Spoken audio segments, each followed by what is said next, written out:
avoir perdu tout son savoir. Oh,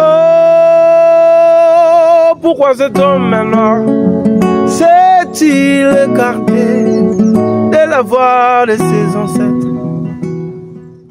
Salut à tous mes chers frères et sœurs de partout. Que Dieu vous bénisse richement. Ici sur votre frère Enoch Ebadou. Alors aujourd'hui, c'est un dimanche 7 décembre. Nous nous sommes dit, désormais, nous serons ici tout le jour. Ensemble, nous aurons à trouver des solutions et des réponses. Alors, deux questions se posent par-ci, par-là, par nos frères que nous, les gens du message, appelons le dénominationnel. Alors, ces gens-là se posent des questions et ils disent que est-ce vraiment le gens du message sont de chrétiens? Ce sont des questions qu'ils se posent. Que ce soit le frère que nous appelons des dénominationnels, que ce soit de païens que nous appelons de païens, ça veut dire ceux qui ne prient pas, ceux qui ne partent pas à l'église, que ce soit de catholiques, ils se posent des questions. Moi, personnellement, les gens m'ont posé des questions. Est-ce que vous adorez réellement Jésus-Christ? Est-ce que vous êtes de chrétiens? Est-ce que frère Branham était vraiment un envoyé de Dieu? Est-ce qu'il prêchait réellement la parole de Dieu comme les apôtres? Ce sont des questions que les gens se posent. Chrétien veut dire comme Christ. Ça veut dire qu'un chrétien, c'est celui qui porte l'esprit de Dieu. Alors, frère Branham était un chrétien. Il y a des citations où lui-même il dit que si vous faites de moi un Dieu, vous faites de moi un antichrist. C'est ce que frère Branham a dit.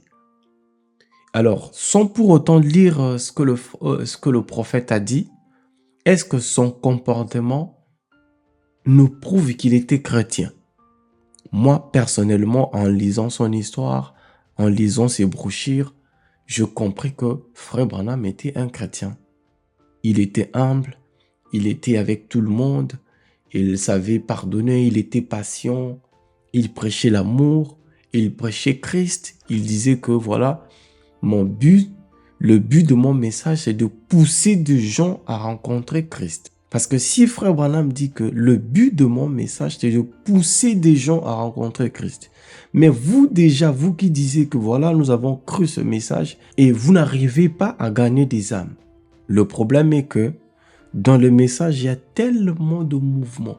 Mais la meilleure des choses à faire dans tout ça, c'est de sonder son cœur. Est-ce que j'ai cru le message pour apporter le nom de frère Branham ou c'est pour présenter Christ? Parce que le but du message de frère Branham, comme lui-même l'a dit, c'était de pousser des gens à rencontrer Christ. Mais aujourd'hui, c'est très difficile de prêcher ceux qui ne connaissent pas le message. Si on dit chrétien veut dire celui qui porte l'esprit de Dieu. Mais aujourd'hui, avec des tensions, nous avons quitté des tensions à l'époque de Mukuna Chipuyama Kazadi. Nous avons vécu des tensions avec le pasteur Baroute et le pasteur Dioka. Nous avons vécu des tensions avec le pasteur Baroute et le pasteur Defoko. Nous avons vécu des tensions avec le pasteur Yves, le pasteur Baroute. Nous avons vécu des tensions. Aujourd'hui, il y a des tensions entre le pasteur Vibidila et le pasteur Carlos et tous les autres qui soutiennent le pasteur Carlos. Aujourd'hui, il y a des tensions avec de jeunes prédicateurs.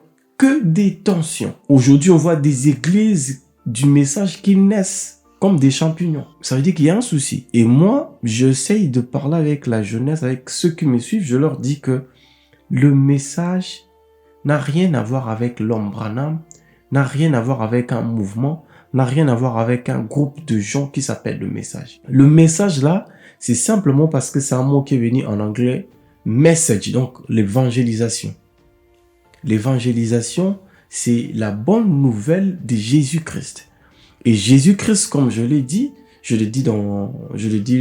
depuis longtemps, aujourd'hui, on ne doit pas prendre Jésus-Christ comme un jeune de 33 ans.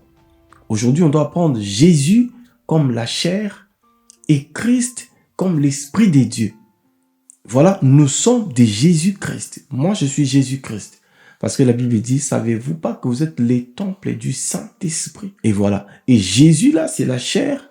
Et Christ, c'est l'Esprit de Dieu en moi. Je pense qu'avec cette petite compréhension, l'homme va chercher à présenter ses dieux. Il ne faut pas avoir peur. Vous ne pouvez pas continuer à prier dans une église simplement parce que vous avez cette habitude de vous laver le matin chaque dimanche ou pendant la semaine pour aller à l'église. Parce qu'aujourd'hui, il y a des gens qui pensent que pour avoir l'argent, c'est très facile de devenir pasteur et vous aurez la dîme. Voilà pourquoi de prédications vont tourner autour de matériel. Autour de voilà, Dieu va te bénir. Et lorsque nous parlons de la bénédiction, nous voyons des maisons, la voiture. Lorsqu'on parle de troisième poule, on voit de miracles. Le miracle autour de l'argent, de bénédiction, des opportunités, de voyage, de mariage, ce genre de choses. Mais tout ça, le monde peut bien vous donner. Parce que je l'ai toujours dit qu'aucun frère ou une sœur qui a beaucoup d'argent plus que ceux qui ne prient pas. Comme les Tesla, les Amazon, tous ces gens-là, les Facebook et tout. On ne peut pas trouver de frères comme ça. Et si vous, le frère, vous priez pour que Dieu vous donne du travail chez les gens là qui ne prient même pas chez vous, ça dit que vous ne savez pas ce que vous voulez. La Bible dit, car la bénédiction de l'Éternel ne souffre d'aucun chagrin et c'est cette bénédiction qui enrichit. Cette bénédiction n'a rien à voir avec l'argent, n'a rien à voir avec le matériel. Mes chers frères et sœurs, réfléchissons. Il y a un problème. Aujourd'hui, lorsque nous voyons la tension qui règne autour du pasteur Ubidi là et le pasteur Carlos, il y a un problème, il y a un souci. Le frère du message, frère Branham vous a dit que le Branham se bat derrière la maison. Mais vous allez voir, le frère du message vont amener ce dossier en justice pour que voilà, le gens que vous appelez des païens traite un dossier sensible, un dossier spirituel. Si vous avez créé le ZASEMTEF, ce n'était pas pour diriger les gens, mais c'était pour faciliter l'évangélisation. La parole de Dieu n'est pas là pour rester dans nos quatre murs. Non, la parole de Dieu est venue pour rester dans ton cœur. La parole de Dieu est là pour se présenter. La parole de Dieu, c'est Dieu lui-même. Et Dieu n'est pas là pour rester caché dans le cœur. Les gens doivent écouter Dieu, doivent voir Dieu à travers notre manière de faire. Aujourd'hui, vous allez voir, tous ceux qui étaient des chantres, des musiciens, sont devenus des pasteurs. Cela ne veut pas dire que je suis contre. Non, c'est pas un péché. Mais il y a un souci. Le souci, c'est quoi? Ceux qui étaient des chantres se sentent deux fois aussi frustrés là où ils ont travaillé. Il y a un souci, mes chers frères et sœurs. Réfléchissons. La Bible dit, celui qui réfléchit sur les choses trouve le bonheur. La question que le frère et sœur se pose aujourd'hui, est-ce que le message de frère Branham est un message des dieux ou un message satanique? Est-ce que frère Branham est vraiment un prophète des dieux ou c'était quelqu'un qui est venu juste embrouiller les gens? Parce que les gens ne comprennent pas comment de gens qui ont cru la bonne nouvelle prêchée par un prophète qui s'est bien comporté sont toujours dans des guerres de tension. De génération à génération. Aujourd'hui, depuis 1978 jusqu'à aujourd'hui, donc nous tendons vers 45 ans ou 48 ans, peut-être 50 ans déjà, dans des guerres. Il y a un problème. Donc voilà, ça ce sont des questions que je me suis posées et le frère m'ont posé aussi parce que moi, je suis quelqu'un qui a évolué dans le message aussi. Et certains frères me posent des questions. Ensemble, nous aurons besoin de vos réponses. Et voilà, ceux qui pensent qu'ils peuvent aussi répondre par une vidéo, et voilà, faites-les, nous allons poster. Que Dieu vous bénisse richement, on est ensemble ici, c'est votre frère Enoch Ebadou.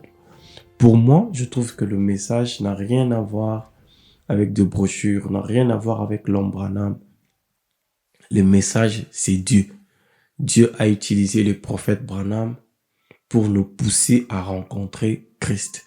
Et ce Christ ne doit pas rester dans la photo, ne doit pas rester dans des livres, ne doit pas rester dans des églises.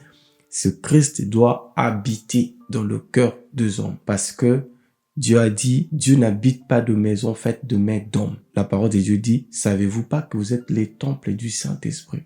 Donc la maison de Dieu, c'est là. Cela ne veut pas dire que les églises sont mauvaises. Mais posons-nous des questions. Est-ce que nous vivons réellement le message que nous prêchons? Que Dieu vous bénisse. Pour avoir perdu tout son savoir, oh, pourquoi cet homme maintenant s'est-il écarté de la voix de ses ancêtres?